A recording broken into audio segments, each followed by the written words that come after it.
Welcome back, Crew Empire. I am so excited to share with you about my journey throughout qualifying at the USBC Masters. I first off want to apologize for the delay in the update. I know people are excited to see this one. I want to be able to put out a good product for you guys, and I don't want to rush something, so I wanted to take the time to make this right. Reality is that life sets in sometimes, and you know what? That's okay. Sometimes there are more important things, and well, trying to get caught back up in school and also traveling back from the tournament and also trying to bowl the tournament, it may have taken a little bit longer than expected, but I wanted to make sure I gave you guys the best product that I possibly could. So let's take a look at what happened during qualifying at the 2024 USBC Masters.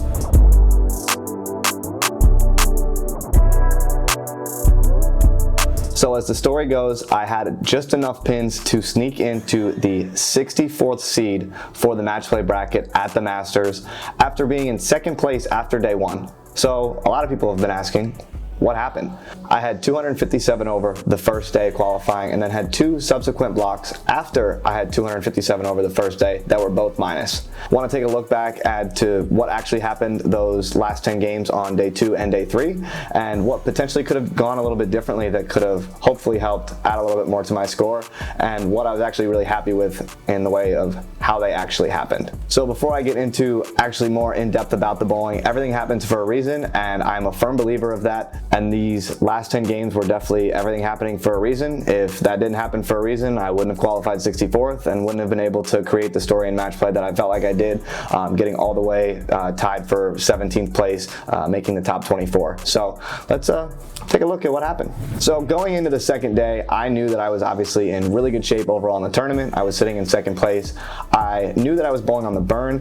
What's unique about this tournament is that you bowl 2 blocks on the fresh and then 1 block on the burn. So games 1 through 5 essentially, you bowl that twice, and then you bowl 6 through 10 one other time. What's bonus for me is that I had just bowled on the fresh the day before. I was kind of just looking at the second day as, okay, you just bowled on the fresh, you know roughly where you ended, you had a pretty good game plan on the fresh, let's try to start in the same ball and kind of see what happens. Obviously it worked pretty well the first day, let's try to start there and then go from there for the rest of the block. I knew that I obviously didn't need a ton of score to still be in the number for the top 64, and I didn't want to do anything drastic that would hurt my score potentially. I wanted to try to avoid 150s, you know, anything that would really tank my score. I was trying to avoid, just trying to stay in control and trying to just fill frames at this point, knowing that I was in a really good position to make the top 64. Started off the second block with 204 with the back 4 and then 200 the second game. I was using the same ball that I threw on the first day, and my ball just wasn't going through the pins the right way. It was getting to the pocket but wasn't really striking. I left a lot of 10 pins in the first 2 games and wanted to look at a different option, so I went to the Tundra Fire in game 3, hoping that it would help blend out the pattern a little bit more and give me a little bit more miss room and hopefully a little bit higher pocket percentage to ultimately strike. The first game I bowled, I was simply not moving far enough left quick enough. Threw the back 4 that game for 201. Dad came up to me and said, you just needed to move left quicker, and I mean that was kind of the same page that I was on with him, so I'm glad we were actually on the same page. Started off the next game hot with a 4-bagger somewhere in the first 6 frames and felt like I was in a really good spot to put up a number and split twice, and well, 4-bagger with 2 splits turned into 2-0 real quick. Bowled 201 again. I had 4 games over 200 and 6 over for the block, so I was just bowling consistent. I felt like I was still filling frames, but every time that I felt like it had an opportunity to split where it broke it up the day before, I paid for it. I know that I had a 410. I missed right a couple times and washed out. When you have a couple opens each game, it was really hard to bowl more than 2-0, considering that I was throwing doubles. Just when you have an open every game, it's hard to bowl more than that. Game 5 comes around, I flip ends of the building, go to the high end of the building. Now I'm on like 35 and 6, and disaster happened. Everything that I was getting away with through 9 games so far, that luck had changed. Every time I missed a head pin, I'd washed out, and when I went high, I split. They were already hooking. It was game 10 essentially since they had last oiled. I hooked past a spare with my spare ball. I chopped the 3-6-10 when the lanes were on fire, and it felt like the wheels were coming out, and well, I was staring 140 dead in the face. I had 88 in the 7th, had really no direction of going other than just trying to make some shots and hope that I get out of here with the last 3 clean frames. I threw one really good in the 8th, still in the Tundra. I looked at Brandon, I said, I feel like I gotta change balls. I gotta change balls. I gotta go to the crypto and just see a different shape, hopefully to get it to go through the pins the right way. He looked at me at that moment and said, just do it. You got to do it. You got to try something. You can't be afraid in these moments, and you got to just make it happen. So I changed balls to the crypto boom in the 9th frame with 2 frames left, and a bunch of you are going to ask, why would you change balls with 2 frames left? Why wouldn't you just try to fill the last 2 frames? To answer that, I felt like I had a little bit more still out there, and it was just a matter of getting my ball to hook 2 or 3 feet sooner. My Crypto Boom is a little bit stronger based on the layout compared to my Tundra Fire, and I felt like I just needed that little bit more that was going to get the ball to see it a foot to 2 feet, maybe 3 feet sooner, and hopefully go through the pins the right way, and hopefully it was going to work. It definitely did work. I threw the back 5 for 178, and when I was staring 140 in the face, it turned into 170, and I felt like at that point I could walk away with my head up and go eat lunch, not sick to my stomach after just bowling 140 the last game.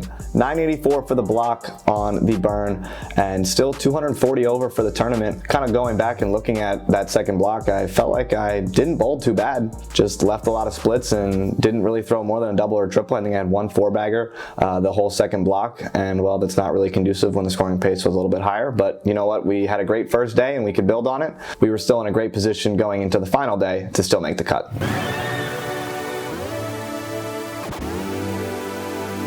I went back to the drawing board after the second day and went and talked to some of the ball reps that were out there, as well as Chris from buddiesproshop.com. Wanted to drill a weaker hazmat to have something that I could get out of when the first hazmat that I was throwing was starting to go away, and something that I could still utilize the same ball motion, same shape, just with a little bit of a weaker layout. When you're bowling on tour with these guys, that little 3% that may or may not matter in everyday tournaments, even some of the bigger amateur tournaments as well, that 3% might not make that much of a difference, but when you're bowling with the best in the world, you're trying to figure out how you can gain just a little bit on the best, because ultimately the skill level, I mean, it's not going to get any better than that.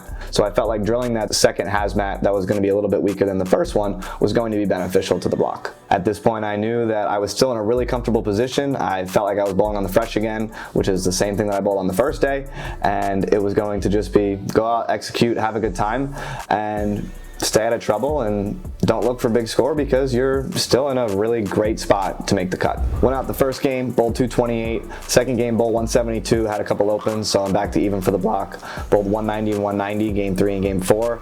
I really never felt like I was in danger of missing the cut or going backwards. I felt like I was executing well, just my ball wasn't going through the pins the right way and was splitting a couple of times, kind of the same issues that I was having the second day, and seeing the same thing and just not quite throwing enough strikes to make up for the opens. I felt like the lanes were a little bit different the third day than compared to the first day, and they were a little bit tighter overall, and they were a little bit flatter in the middle, and I felt like where my game plan the first day was to stay right and throw it hard, I had to move in a little bit and try to shape it a little bit more, using some slower ball speed to just try to get my ball to go through the pins the right way. I felt like that was what the lane was telling me, and it turned out not to be that way.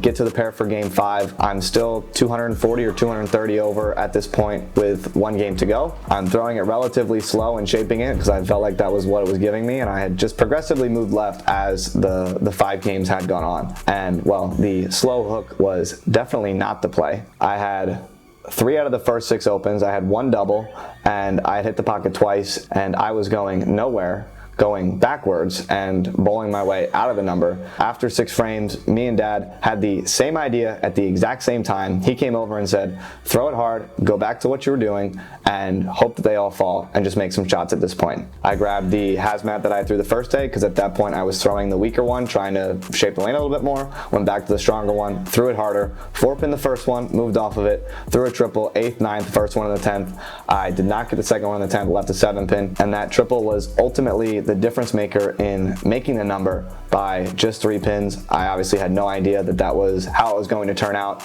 but that was the longest 12 hours of my life waiting for that number to be announced. I got done bowling about 11 o'clock and felt like I was about 90% safe.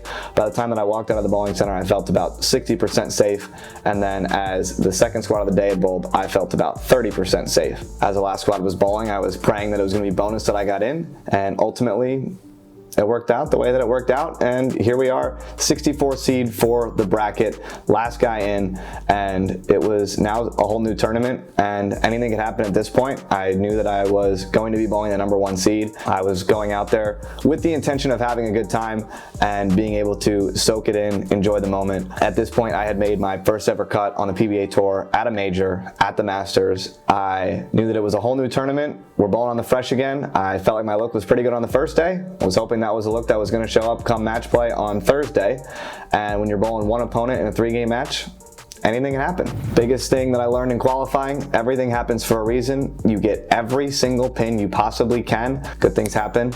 And here we are, 64 seed. And well, we're coming back tomorrow morning for match play, top 64 at the USBC Masters. Stay tuned for that. Drop a comment if you guys like this one. This is the first time that I've ever done something like this. Let me know what you guys thought. Let me know how you liked the video. And I would love to hear from you guys. Drop a comment down below. As for now, that's gonna wrap this one up. Hit that subscribe button, like the video. Crew Empire, we'll see you next time. Peace.